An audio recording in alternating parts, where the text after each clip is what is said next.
бинандагони азиз, аллакай меҳмонони мо ба студия ворид шуданд. Ин ҳам бошад сарояндаи ҷавон ки нахустин қадамҳои худро дар ҷодаи санъат гузошта истодааст, Нозим Олимов ва ҳамчунин ромишгар, яъне навозандаи асбоби гитара Эгамбердиев. Шаҳзод, шуморо сараввал ба студияи телевизиони мусиқии Тоҷикистон Шаҳнавоз, махсусан ба барномаи хостаҳо хуш омадед мегӯем. Хуш, дар оғоз мехостам фаҳмам таъбатон чӣ гуна аст? таъби шумо чӣ, Шаҳзод? дар сатҳи олӣ. Хуш, фикр мекунам ки суҳбати имшабаи мо хеле ҷолиб хоҳад гузашт ва албатта чанд дақиқае ки дар ҳузур дорем ҳамроҳи шумо ва албатта ҳамроҳи бинандагон суҳбати мо хеле хуб хоҳад гузашт. Нозим, мехостам сараввал фаҳмам ки имрӯзҳо бо чӣ корҳо машғул ҳастед? имрӯзҳо омодагии ман барои эҷодиёти сурудҳои нав, омодагӣ барои таҳсил ва ба корҳои худ омодагӣ дида истодам. Чанде пеш шумо видеоклипи худро бо номи «Чӣ меҷӯӣ» таҳия ва тақдими бинандагон ва мухлисони худ намудед. Мо дирӯз дар сомонаи ютуби ин видеоклипро тамошо намудем. Фикр мекунам ин аввалин клипи шумо буд, ҳамин тавр? Бале, бале. Хуш, атрофи ҳамин камтар маълумот медодед. Идея чӣ гуна пайдо шуд? Аввал сурудро ба фикрам пешкаш кардед, пешкаши мухлисон ва баъдан клипро, ҳамин тавр? Бале, ман сараввал ин сурудро дар радио гӯш кардам. Як бонуи зебо бо номи Дилрабо Айёбӣ сароида буд ва ман ин сурудро хело кофтам, ҷустам, ёфтам ин сурудро ва сараввал дар Инстаграм ба таври кавер ин сурудро як дақиқа пахш кардем, сароидам ва бисёр бародару мухлисо менависанд ки ҳамин сурудро худатон хонед ба шакли пурра ва мо ин сурудро бо ҳамроҳи дӯстон омода гардониндем ва клипашро буровардем. Барои мухлисон пешкаш намудем. Нозим, айн ёл шумо қайд кардед ки ман ҳамин суруд, яъне шумо ҳамин сурудро тариқи радио гӯш кардед ва баъдан ин сурудро бо навъи дигар иҷро кардед ва пешкаши мухлисон кардед. Аз ҳамин ҳунарманд, яъне аз муаллифи ҳамин суруд розигӣ пурсидед? Бале, албатта. Пурсидед? Бале. Бинандагони азиз, то он ҷое ки мо медонем, меҳмони барномаи имшабаи мо, яъне Нозим Олимов, айн ёл таҳсил доранд дар донишгоҳи славянии Русияву Тоҷикистон ва намедонем ки дар кадом ришта. Шояд дар донишгоҳи славянӣ низ ягон факултаи овозхонӣ бошад ё ин ки на? Дар донишгоҳи мо факултети овозхонӣ вуҷуд надорад, аммо маркази фарҳанги худро дорад донишгоҳи мо. Ман дар он ҷо кор мекунам ва ҳам кор мекунам, ҳам таҳсил мекунам. Айни ҳол ҳамин сол ман магистратура дохил шудам дар факултаи филологияи рус. Дар ҳамин донишгоҳи славянӣ? Дар донишгоҳи славянӣ, бале. Курси якуми магистр, бале. Хеле хуб. Дар донишгоҳи шумо яъне ҳар гуна маҳфилҳо вуҷуд доранд, ҳамин тавр? Албатта. Ва донишҷӯён метавонанд озодона дар маҳфилҳои гуногун иштирок намоянд ва ҳунару маҳорати худро сайқал диҳанд, ҳамин тавр? Нозим, фикр мекунам волидайни шумо аз интихоби ҳамин ҷодаи санъат, яъне шумо бештар ин як хоби шумо аст, агар гӯям хато намекунем, намегӯям ки писарам ҳамон чизе ки 4 сол хонди дар ҳамон соҳаи худ фаъолият кун. Не, албатта падари ман санъаткор ки ҳастанд, оилаи мо уже одат кардагӣ ба ин чиз ва мо яъне дастгирӣ ҳаст, бале, аз ҳама тараф дастгирӣ мекунанд. Бародарам ва бародароне ки бо ҳастанд маро дастгирӣ мекунанд. Ин ба ман боз як илҳом мебахшад ки бо ман кори худро дар ҳамин ҷодаи санъат давом диҳам. Хеле хуб. Нозим, дар сомонаи ютуб як наворо тамошо кардем дирӯз. Шумо як суруди сарояндаи ҳамсояи кишвар, яъне ӯзбекистони Ҷаҳонгир Отаҷонов, яъне суруди духтараки Ҷингиламӯйро замзамаи сароидед. Яъне як қисми ҳамин сурудро бо навозандаи мо замзама кунед. Хуб. Мала мала маламу ҷингаламу ҷингала, мала мала маламу ҷингаламу ҷингала, мала мала маламу ҷингаламу ҷингала, мала мала маламу ҷин ҷин ҷин духтараки ҷингиламу хуш омаде. خوش فعلککو مالمو خوش آمده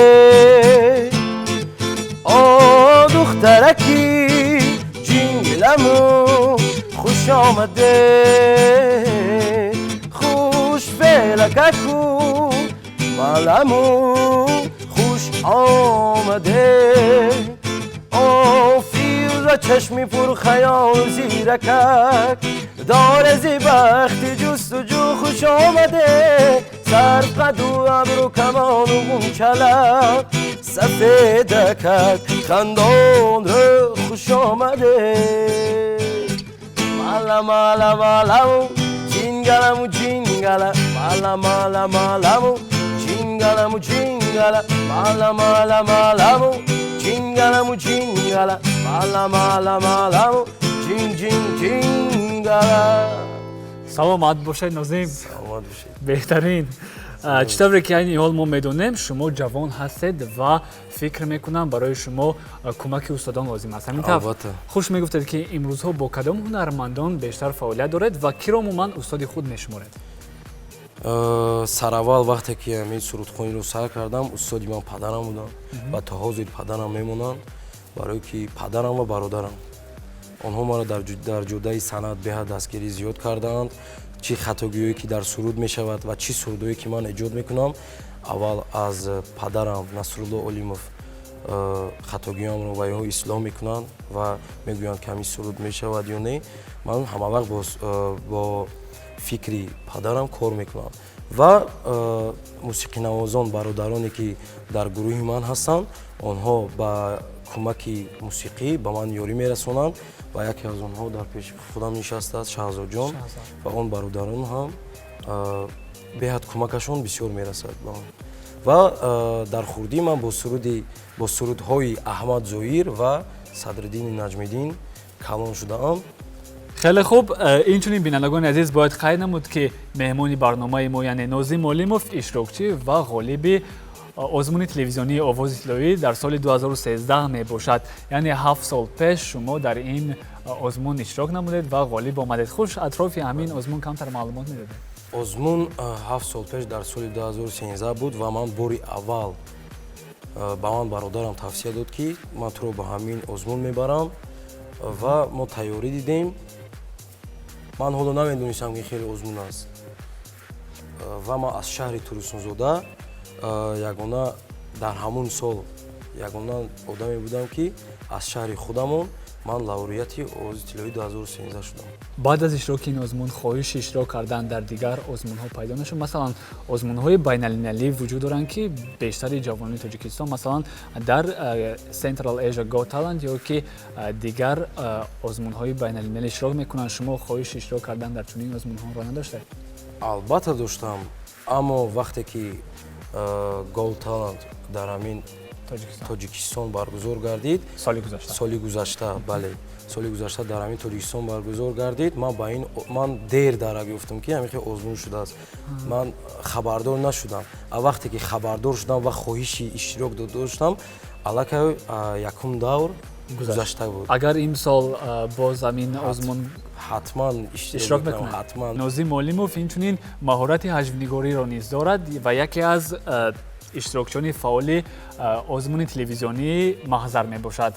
яъне соли гузашта инҳо дар дастаи боздоштнашавандагони донишгоҳи Славянӣ яке аз иштирокчиёни фаъоли ин гурӯҳ будед. хуш атрофи ҳамин камтар маълумот медодед?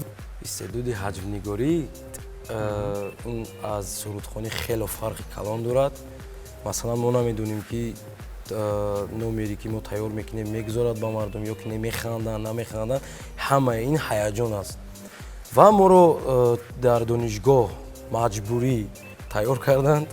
гуфтанд хоҳӣ нахоҳӣ иштирок мекунӣ, барое ки якчанд давр буд ки дар он ҷо суруд сароидан дар кор буд, сурудҳои ҳаҷвӣ ва аз сабабе ки овоз доштам маро гуфтанд ки ту бояд дар ҳамин барнома дар ҳамин мазҳар иштирок кунӣ ва маро ба гурӯҳи боздоштнашавандагон қабул намуданд ва хеле мо тайёрӣ бисёр дидем. Сараввал намешуд ва намедонам бинандагон чӣ тавр қабул карданд, аммо ин хеле душвор буд. хеле душвор иштирок дар ҳамин барномаи мазҳар хеле душвор буд. умуман дар жанри ҳаҷв иштирок намудам барои ман хеле душвор буд, барое ки бори аввал буд. Бори аввал буд. Бори аввал. Хуш, Нозим мегуфтед ки будан лаҳзаҳои фаромӯшнашавандае ки ҳангоми ҳамин омодагӣ ба озмуни маҳза рух дода буданд. бале хело бисёр буданд. Маро вақте дар овози силои маро бачаи ҳиндустонӣ мегуфтанд, барое ки стили хондани ман ҳамин буд, бо ҳам худам хеле сабзинаранг ҳастам, монандӣ дорам ба ҳамаё. баъд вақте ки ҳамин озмун шуда истода буд, як саҳна буд, дар он ҷо бояд индус шудан дар кор буд дар ҳамон ҷо. баъд вақте ки ман ҳамин гапро кушодам, маро гуфтанд ки роли ҳиндустониро бозӣ мекунӣ. ва ман чӣ қадаре ки рад кардам, аммо онҳо маро гӯш накарданд. маро гуфтанд ту бояд иштирок кунӣ дар ҳамин саҳна. ва иштирок кардед? Фикр мекунам аз удаш баромадед. баромадед ё ин ки на? намедонам ака, ба фикри ман ки на он қадар, бале. Нозим дар саҳифаи инстаграми Шаҳрнавоз бисёри яъне мухлисон, он нафароне ки бештар ҳунари шуморо меписанданд, навиштанд ки садои шумо ба овозхон Ваграм Вазян бештар шабоҳат дорад. Ваграм Вазян ҳамин бо суруди Любофи Бол беҳад мухлисонро ба худ ҷалб кард ва ман ин сурудро бештар гӯш мекардам, бо ҳамроҳи он мехондам ва дар чанд барномаҳое ки дар донишгоҳ мешуд, ман ин сурудро месароидам ва бисёртар мегуфтанд ки овози шумо ба ҳамин Ваграм Вазян монанд аст. Хуш, айни ҳол метавонед ки ҳамроҳи навозандаи мо ягон қисми ҳамин сурудро барои мо ва бинандагоне ки айни ҳол моро тамошо доранд иҷро намоед.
зарасидан ба анҷоми суҳбат. Дар анҷоми суҳбати мо чӣ таманниё доред барои мухлисони хеш? ба ҳамаи мардуми тоҷик, ба ҳамаи он нафароне ки телевизиони Шаҳрнавозро тамошо мекунанд, барномаи хосҳоро тамошо мекунанд, гуфтанӣ ҳастам ки дар хонадани шумо зиндагии осуда, таъби хуш таманно дорам. бори дигар хуш омадед. дӯстони азиз, бори дигар ёдовар мешавем ки ҳамсуҳбати мо буданд Нозим Олимов, сарояндаи ҷавон, ва инчунин гитаранавози боистеъдод Эгамбердиев Шаҳзод. дӯстони азиз, то ҳол барномаи хостҳо идома дорад. аз назди экранҳои худ дур наравед.